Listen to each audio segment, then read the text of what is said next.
So I want to pray for you and I, because we all battle with the same struggles, if we be honest. So Father God, we come to you now today. We ask of you to be our Lord and Savior. We receive you as our Lord and Savior. We come to you with those old hearts and we ask you to clean those hearts up. We ask you to forgive us for operating from the default of hurt, from the default of negativity, from the default of anything evil and not godly.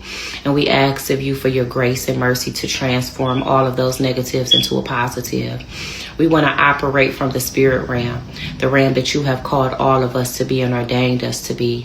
Father God, we come to you and ask you for love. Overpower our hearts with love, with kindness, with gentleness, with grace for one another, and forgive us for our sins and the transparencies that we have along the way.